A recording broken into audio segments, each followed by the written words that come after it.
Hi,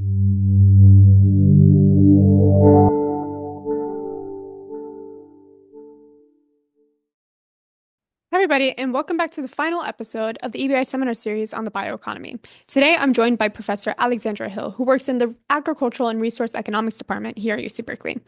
Ali joins us today to talk about her ongoing research project, which focuses on providing educational programs for relocating farm workers. If you're interested in how seaweed farming plays a role in this, then this episode is for you. Thank you for watching and enjoy. Hi, Ali. How are you today? I'm doing great. How are you, Logan? I'm great. Thank you for asking. Okay, so to start us off, I understand you are currently focusing on the agricultural landscape of the California Central Valley. Can you explain to us why? Yeah, so most of my research centers around the US agricultural workforce and being both employed in California and living in the state that comprises the vast majority of our labor-intensive agriculture. My focus is really on the Central Valley and then Central Coast areas of California, which is where most of our farm workforce is employed. And so my research kind of broadly aims to promote worker well-being while ensuring that we have an ample number of ideally really high quality jobs to support these workers. So I kind of like to think of my work at the intersection of do what's best for your workers, but also ensure that we have a healthy and sustainable agricultural industry so that they can continue to work. Can you think of ways in which seaweed serves as a viable alternative source of income for these agricultural communities? Yeah, so I've been thinking about this a lot, and I've been really excited about this project to get me start thinking about this. But I would say one of the fundamental issues in agriculture, and I guess I can go back kind of like a really long time in talking about this, but is historically our agricultural industry has really been supported by a migrant farm workforce. And that's because agriculture needs workers not just where they're needed, but we need them when they're needed. And agriculture is really highly seasonal. And today we have far fewer people who are willing to engage in what we've historically called follow the crop migration. And that's for a variety of reasons that I kind of dissect in some of my research. But where that kind of intersects with seaweed farming is I think that there's a lot of opportunities for promoting year-round employment, especially if we look at like tank production above ground.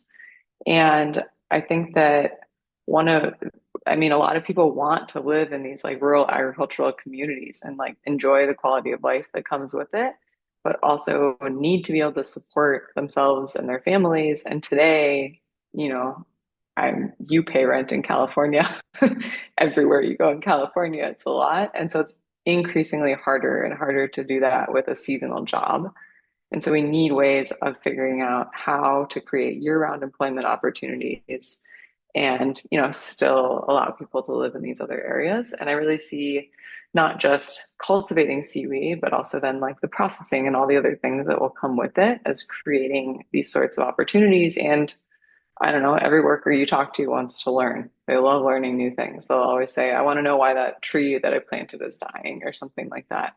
And so I think that they would be really excited to learn about this new industry and to engage with it and see cool avenues for future careers for their kids and things like that coming out of it. And then, just as a clarifying point, what does the operation of this program look like? How are you reaching out to farm workers? How are you educating them, etc.? So we haven't started that piece of it yet, but we're really excited to get going on it. I think that uh, before we do that, what we really need is to get kind of employer buy-in. So I guess the first stage would be, I would say that all farm employers are I mean, they're very smart and they're profit driven. And so, when we had huge booms in demand for tree nuts. All of a sudden, California has all these almond orchards and all these things that are expanding. And so, if we can show that seaweed is the future and that seaweed is going to be profitable for them, we'll see those jobs coming up. And before that happens, what we want to do is be developing the workforce training programs because if those jobs start coming up and you don't have anyone to fill it, it's not going to work.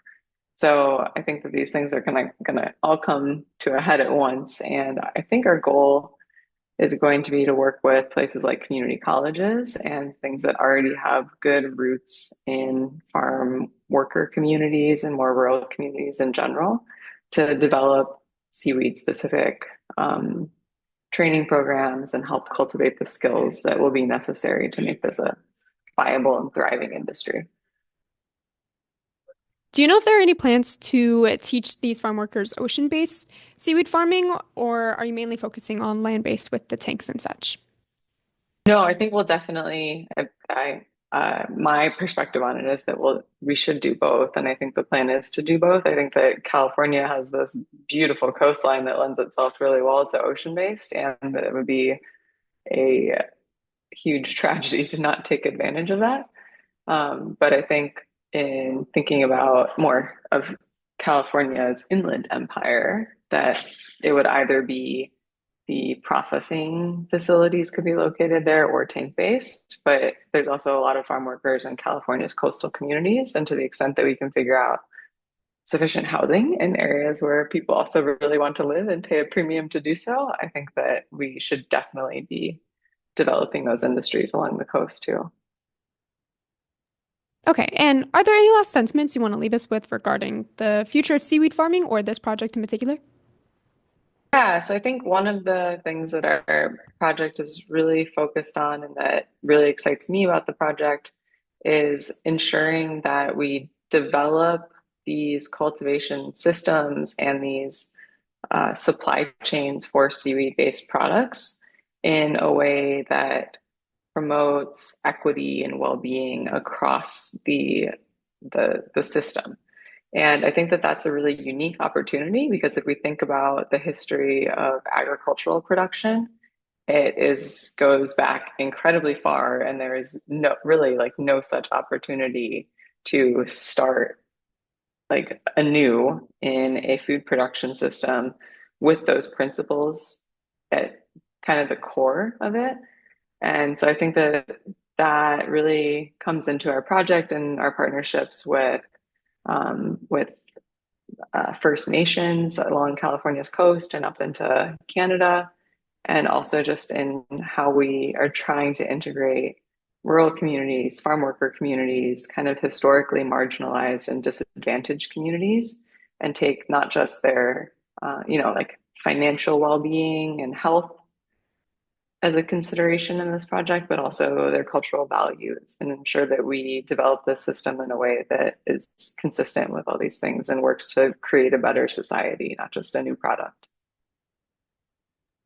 Okay, well, amazing. It sounds like such great work that you're doing, and thank you for it. And also, thank you for joining us in this conversation today. Myself and everyone at the EBI wish you a great rest of your day. Thanks so much, Logan.